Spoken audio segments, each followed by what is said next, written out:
pergunta, Arsênio. Meu sonho é viver na Flórida, mas tenho muito medo dos furacões. As casas aí realmente aguentam furacão? Bom, e outros assuntos relevantes, como que muita gente costuma perguntar, e alimentação, entretenimento, lazer, isso varia muito do estilo de vida de cada família, né? Se você costuma comer mais fora, usar restaurante, você vai ter um custo muito maior em relação a isso. E de fato, comer fora aqui nos Estados Unidos não é tão barato assim. Por sua vez, cozinhar em casa, como é o que faz a maioria das famílias médias americanas, é muito mais acessível. Os preços de alimentação aqui são muito mais acessíveis. Então você consegue gastar pouco comendo em casa todos os dias. Mesma coisa lazer e entretenimento. Tudo depende do quanto de lazer e entretenimento você quer, quantas viagens você quer fazer por ano.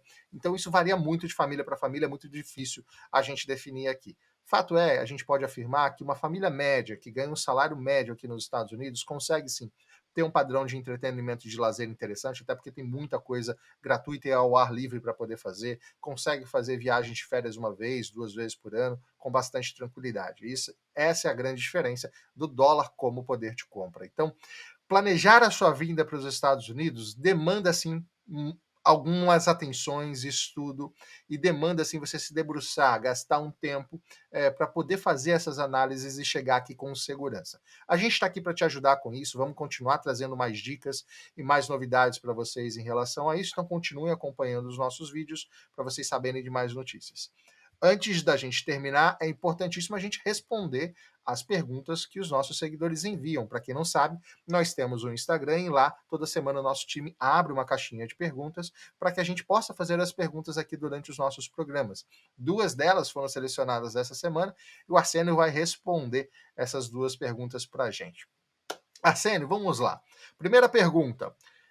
Eu vivo em São Paulo sem precisar de carro, mas estou pensando em me mudar para a Flórida. Obrigatoriamente eu vou precisar ter um carro se eu resolver mudar aí? Uma resposta muito curta: sim. Falamos isso Eh, agora, né? acabamos de falar sobre isso, né. Na realidade, o acesso à compra de carros é muito, abrangente nos Estados Unidos. E com exceção de uma vida muito restrita ao centro de Miami, por exemplo, ou ao centro de Tampa, onde você vai realmente se confinar a morar num prédio e só viver, naquela redondeza do centro da cidade, é impossível você não, precisar de um meio de locomoção próprio, ou seja, porque os meios de locomoção públicos, são inexistentes ou completamente raros para você poder se movimentar na beleza que são as regiões metropolitanas, nos vários centros de entretenimento, de parques que são maravilhosos.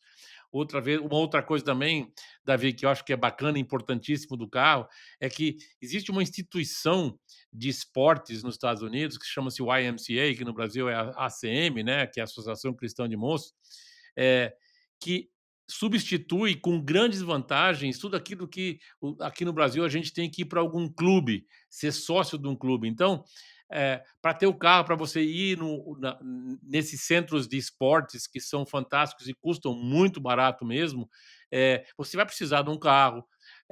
Às vezes o seu filho está numa escola que está no limite do condado, que você talvez precise de buscá-los ou levá-los em horas que não sejam servidas pelos ônibus.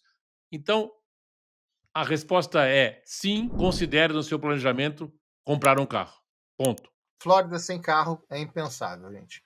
Segunda pergunta, Arsênio. Meu sonho é viver na Flórida, mas tenho muito medo dos furacões.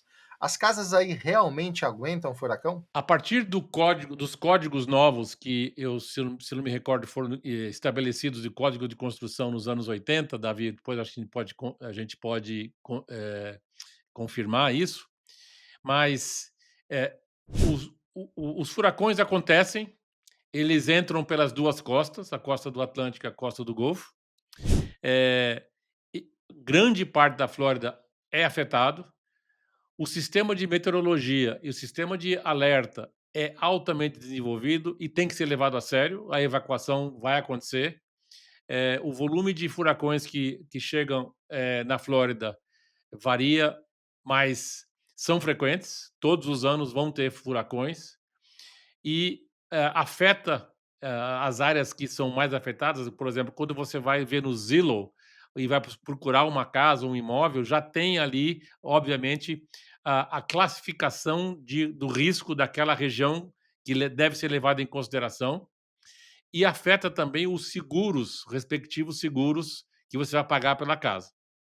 Eh, É importante levar em consideração que as casas em si aguentam, a partir desses novos códigos de construção que foram adotados, eles são preparados para aguentar furacões de proporções, obviamente, grandes. Eh, o perigo existe em você não seguir as instruções das autoridades. E também você observar nas áreas que também não sejam qualificadas como de altíssimo risco, para poder baixar o custo do seguro. Exatamente. Se eu não me engano, foi 1992 o novo código que instituiu o sistema de segurança para a construção Ótimo, isso mesmo. residencial para segurar ali furacão. É exatamente isso. O risco sempre vai existir, mas aqui o sistema de segurança e de prevenção a isso é muito grande. Eu acho que o risco maior não é nem da casa voar, é das inundações. E quando existe uma previsão de inundação, é avisado com muita antecedência, tem muito preparo, tem muita ajuda pública. Isso entra nos noticiários, você recebe alerta no celular. Eu já passei por 3 grandes furacões aqui. 2 deles fizeram estragos muito grandes na costa, principalmente. Como a gente vive aqui na Central Flórida, é muito mais raro. Você tem muita chuva, muito vento, você tem uma árvore ou outra que cai, mais antiga, mas dano mesmo em casa, telhado, é muito raro. Isso costuma acontecer em casas bem mais antigas, que de fato não foram construídas preparadas para aguentar um furacão, ou então naquelas mobile homes, aquelas casas móveis, né, que são casas montadas em cima de quase um Lego, e de fato aquelas casas não são adequadas para você enfrentar um furacão. Mas justamente todo o arcabouço de segurança está aqui criado, treinado e implementado justamente para poder preservar o máximo de vidas possível. Em relação a isso, eu considero o estado da Flórida muito seguro, mesmo anualmente passando aí por essas temporadas de furacão. Então não é uma preocupação, só escolher a casinha certa que vai dar tudo certo.